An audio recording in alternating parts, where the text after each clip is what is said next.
Hello, my name is JustLance, and welcome to the Crystal Cove. Dark Souls Remastered has been a game I've cherished for a long time, and I've always had this one goal I wanted to do, but I never actually got the motivation to do it. So recently, as a start of me wanting to actually get into the scene as a game dev and make some of my dreams come true, I decided why not start a channel that focuses on video games I love, and one of the things I love most in video games is weapons. Throughout all of Dark Souls, you can find weapons across genuinely every waking bit of it. You can find it all the way down to the Ash Lake, beneath those fiery pits of hell. You can find it genuinely everywhere. There's so many, and I think it is fun to not only beat the game with some of the lesser known and even what some would call high-key trash weapons, but honestly analyze and look at all the different weapons Star Wars has to offer. I mean, from a perspective, everything has a reason on why they were placed somewhere in this game. Where it was just put to add as filler. Maybe there was a lot more intentional work and art behind it, but there was always something that's key to this all. A human. No AI, no other bullshit. A human being made something, spent their time, their energy, and their effort working on it, and they put it there. And I think that that is beautiful. Simple as that. I think some people are not appreciating that now, and those people suck, but I hope this video serves as a bit of a fun challenge to the community to beat the game with every weapon possible. Yes, I know Gamers Weekend also is doing this, which the timing is incredibly funny, but we'll make it a little race, you know? Without further ado, let's get into the run. I'll bring up the rules as they are needed, but here they are on screen. You can pause and read them. They will also be in the description if you would like to enjoy. Alright, now to get on to the actual subject matter. The Gravelord Curved Greatsword. Now the main issue we are on is actually getting the weapon, but we just immediately sprint our way down to the catacombs, run past the skeletons, run open the door, since I actually thought I would have to kill that guy, but nope, he is perfectly fine. Which, anyways, as of our rules, all non-respawnable mini-bosses, per se, enemies, will not count as a run failed. Just because if they are needed to be killed to get their weapon, I think it's more reasonable to get it. Part of my explicit goals is I'm not modding in any weapons. I'm seeing how bossless this is, and oh, is that gonna be a pain later on, but part of the first run is that we get killed by some bull anyway. So we died to that, and then we just let her run immediately back, grab our souls, and died again, but that time we just try one more time, go open the ladder, and we run by Patches and talk to our good old nice buddy. He's never done anything wrong ever. Tell him we're not a cleric. And jump on down to go rest. Now, I made the mistake and waited for way too long to realize that, yeah, you're supposed to grab the Eyes of Death.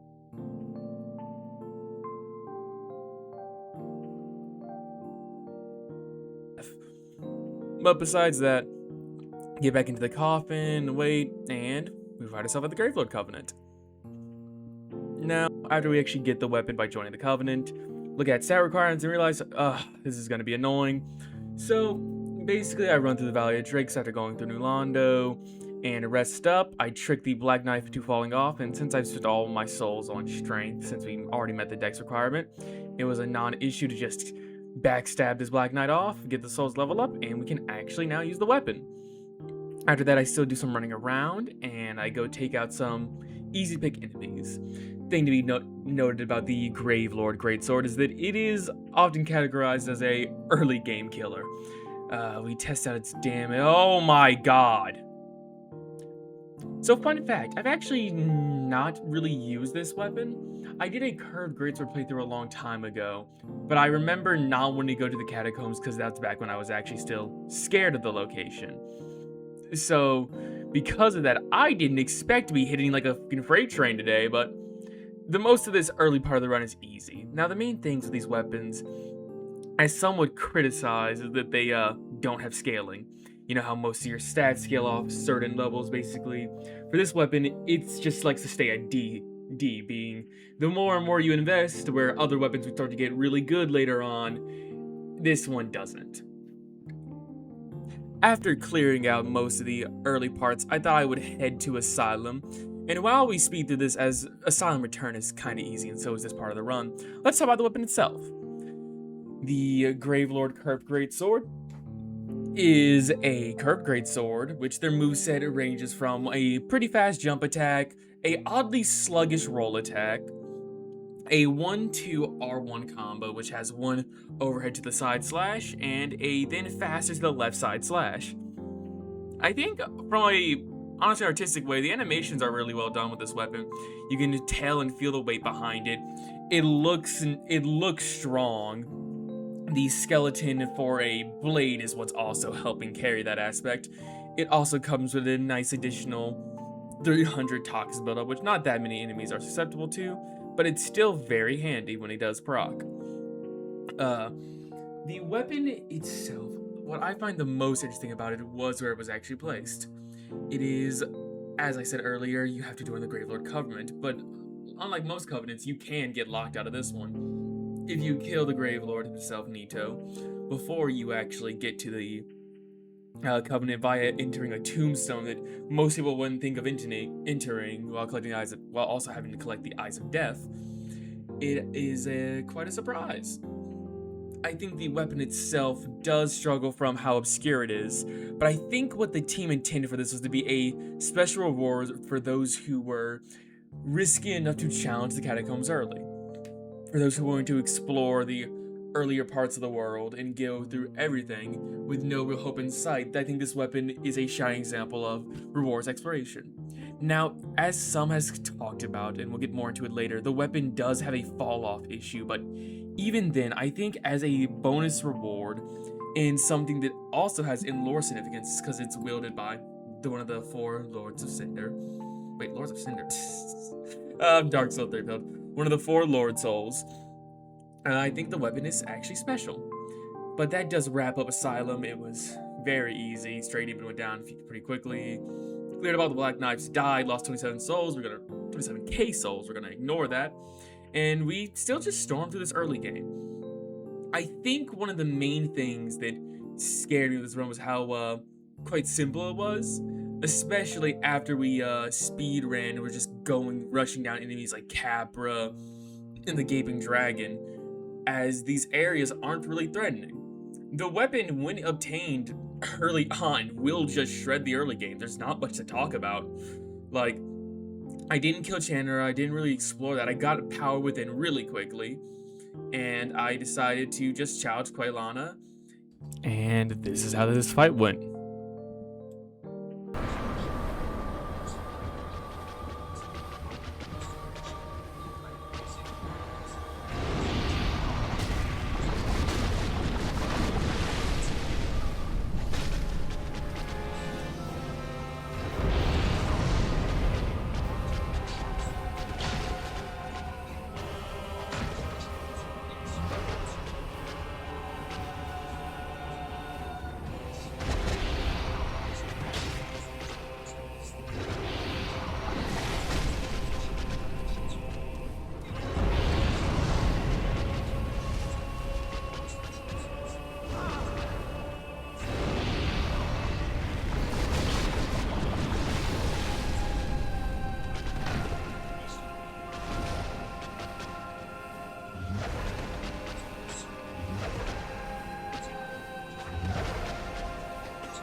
After getting through Quelaag actually quite easily, I do what I always do and go ahead and deal with the annoying part, the demon ruins, and take out Ceaseless. I love this guy's name, but I'm not saying that. And after that was done, I was like, alright, what's some other goals I could do? So I head on over to the Forest Covenant, kick this ninja off the edge, because the Black Flip Ring, it's bullcrap, right? Like, it just is. Then I run over to good old Sif, who's always been beautiful. she's always been a lovely boss to me, and I really need to fight this Git as I could warm up, as I typically like to go deal with the four kings quite early. But on with the Sith fight itself, it was relatively easy. I expected her to be a lot harder, but she kind of just let me sit under the whole time, and I was just driven for that one. Well, maybe I'll make a video doing about the boss design one day, but to continue, after Sif, I decided to go put down the Moonlight Butterfly, which that was just... I mean, you see the numbers that I'm doing. Absolutely shredded, one-cycled, and I'm like, this weapon hasn't been upgraded yet. So, cue upgrading montage.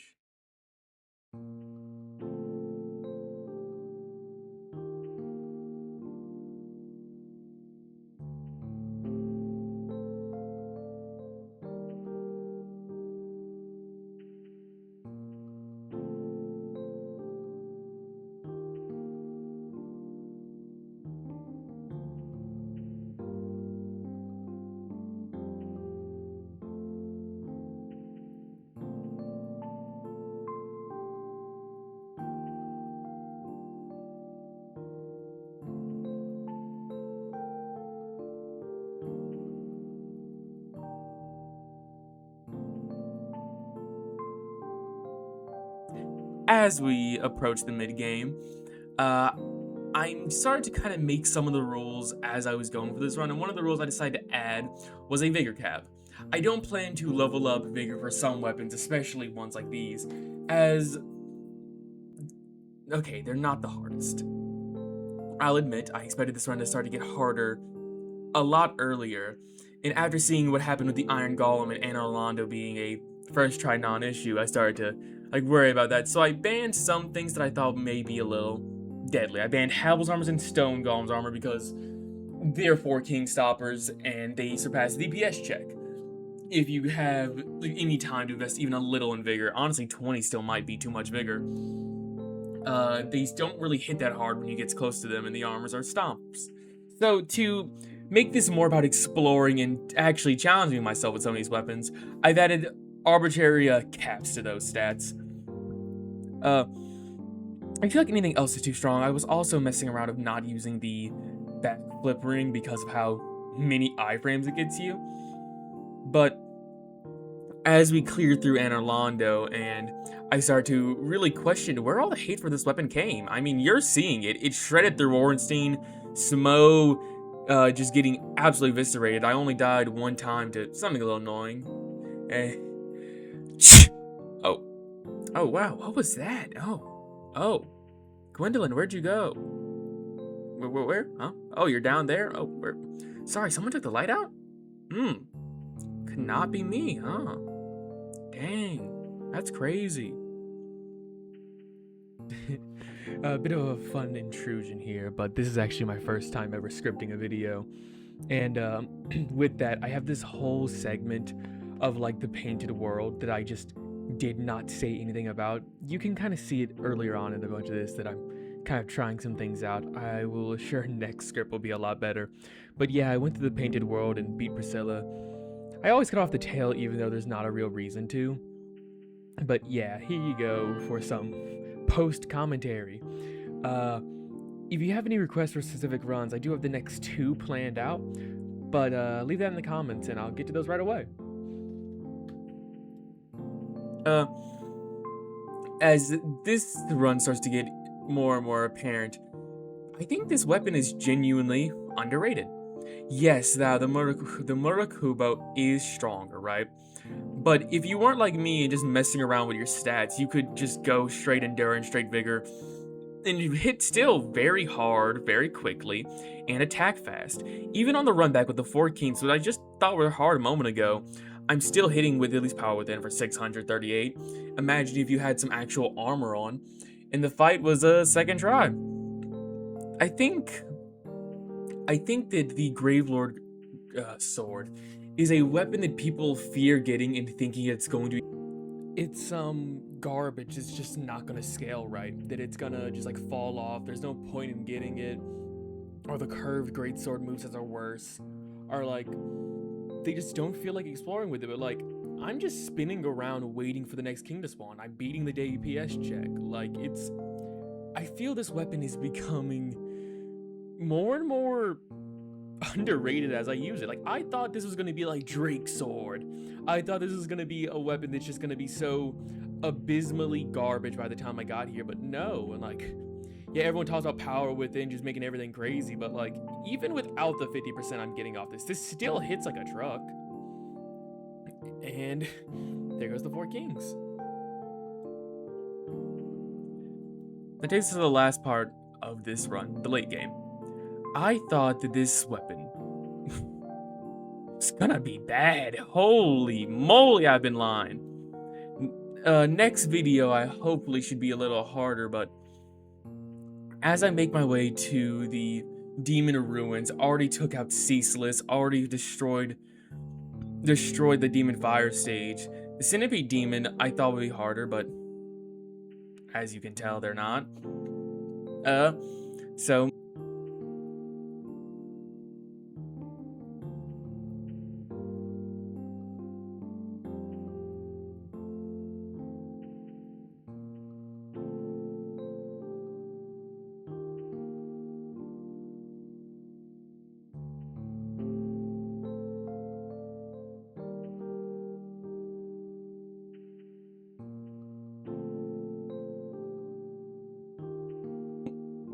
I go through and just run by. I start the bed of chaos, which is...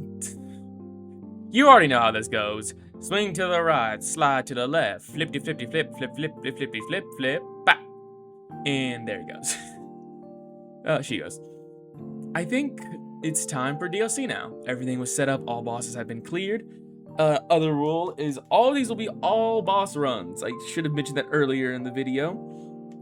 But I do believe that these help show off everything. And some bosses can actually provide fun little challenges if you fight them at the proper placement. But before that, I'd like to do a quick sponsor segment. Today's sponsor is me. My new channel. I just wanted to say that thank you all for watching this far in the video. That really means a lot to me. I wanted to start this challenge and use this channel to post about games I like and my own progress towards being a game dev. I stream twice a week, every Monday and Wednesday. It's at 8 p.m. to 12 a.m., which I know is late. I have work at a.m. those days too. It's just like, it's the only times I can really fit it in. I am still actively trying to be a game dev, and my indie game is Crystal Heart, that's its name. Kind of, go over the idea of the Crystal Cove here. It doesn't have a Steam page or really anything official yet, but I hope that you could subscribe, and maybe you'll like the potential of that. If you are still here but don't enjoy the Dark Souls content, I plan to do a bunch of other things in the future, so back to the video. Do cherish this game. And hopefully maybe you don't like the Dark Souls stuff, maybe you actually like my progress towards my indie game. Crystal Heart, it doesn't have a Steam page, nor will that probably be up anytime soon. I am still learning computer science, and I have recently joined a game dev, a game jam, but that'd be for a different video. Without further ado, back to the DLC. Alright, so we start off fighting the Sanctuary Guardian, which I go in there, run up, and oh my god. Okay, where were the rumors that I heard this from? Sanctuary Guardian, I run in there and hit 1-2, 1-2. He gets falled back. He sets his tail down and immediate slash. Gone. 923 damage. Almost just a straight third of his health bar deleted in one hit. The running attack, and then just swing, swing, boom. Then I run all the way past the hell that is the enemies that we encounter, and I see my good old friend Artorias. As I would say, probably my second favorite boss in Dark Souls 1, which my favorite's coming up real soon. As the Abyss Walker stands us down, we go in for a fight. And I just take everything I said back. I just was not on my A game. I was going in, swinging, rolling, getting out of the way, but I'll just let the fight speak for itself.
I would say that was the hardest fight of the run. As Otarius, I always struggled with for a long time, but now that he's done, we can go back. As I forgot, I skipped Pinwheel. I completely left the Tomb of the Giants up, and I was thinking about doing it last, but I prefer to save my favorite bosses for the endgame. I go and I explore, and that brings us again to the Gravelord. Nito's fight is unfortunately one of the biggest disappointments I have been faced with in a video game. It's almost as bad as Seath, but I'll leave him for when I get to the crystal weapons. As the boss that I think symbolizes this run the most, has the weapon everything's supposed to be built up to, I wish that he actually used it more. You can see it immense, in his hand, strong. He stabs it into the ground and casts his miracles. Nito's blades going everywhere. But all it really does is just knock you in the air, hit a little bit of an annoying status to drain some health, and the skeletons try to gank you down. I think Nito suffers a lot from Dark Souls rush development. I think with the Catacombs and its level design, it was great. They just didn't have the time to give Nito all the love they deserved, which leads to an unfortunately lackluster fight. It usually revolves around him, alright, do the big explosion, all your skeletons are dead, you are just a sitting duck now. He doesn't have the ability nor the range of motion to actually super on the player if you run genuinely near him, which just makes it sad. A weapon that he uses, a weapon so strong, a weapon befitting a lord, yet he can't use it. He doesn't use it enough, it's not strong enough, and it just makes him feel weak, which I don't think was the idea. I think he was supposed to be immense, a giant falling, but with that, Nito's fight is done, and we can move on to the last bosses of the run. We go visit our friendly giant with his lovely bow as he shoots down the Black Dragon Calaweed. As I go to face probably my favorite fight in the series, a little word from our old friend. Dot was never loosed. That bat will be grounded for a good spell. The rest is in thine hands. I await good tidings. Dragon slaying. Knighthood's highest. I think it is quite fitting of a calling for a Lord of Dead to put down all. Unintentionally, I don't know if you've noticed, but I've been killing every NPC in the background of this run, as I thought it would, be a change of pace. Except for Andre, I love Andre too much. The Black Dragon Calaweed does give me a bit of struggle. I was goofing around too much. I tried to cut its tail. The next day it came. So I was just, going to rush for it. That did not go well. I got punished too many times. The fight took too long. I was running around with a chick with my head cut off. I actually had a Kindle for this. I died over and over and over before I'm like, okay, breathe, lock in. And that goes with this attempt here.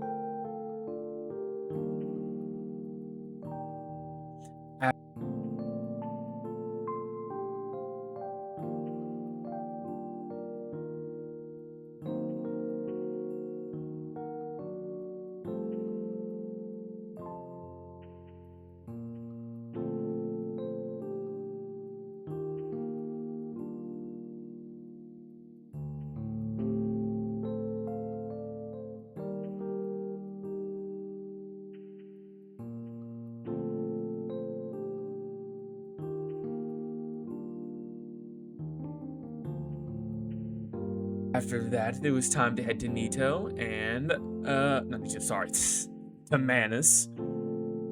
And as we got to approach Manus, I was a bit worried. Manus has always been the hardest boss to me, but for some reason I felt a little confident this time.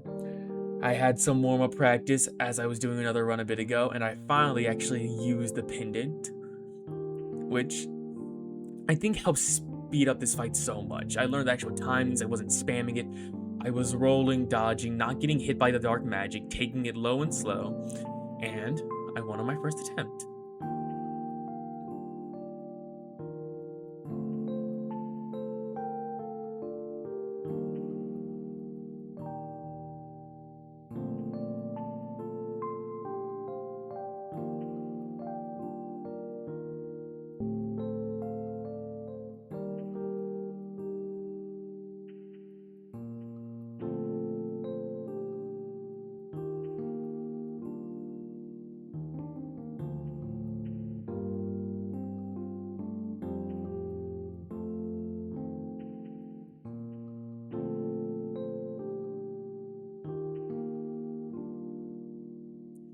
now that brings us to the end of the run. This weapon took me on a roller coaster. I know a lot of the videos, most of me talking, and I had to skip over something because I didn't want this to get too long, but this just shows how strong the weapon is. I did not have a single location in this game be a struggle. I barely even died. If I were to count the depths of this run, I think I got it only around 17 times at most, which, like, yeah, it's a good amount, but for all the bosses, everything, it was a complete stop. I don't even want to call this a challenge run, really. I think the next weapon I use will hopefully be a lot more threatening and a lot more to talk about. But due to the weapon's phenomenal reach, great damage, that while lacking in scaling, it's just so rawly high that, like, you don't really need to use anything else. The enemies, the bosses, nothing gave a struggle with this weapon, and I think that was the best part of it.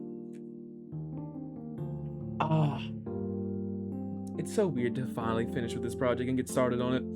I hope that you all enjoy this final fight. I really had fun with this.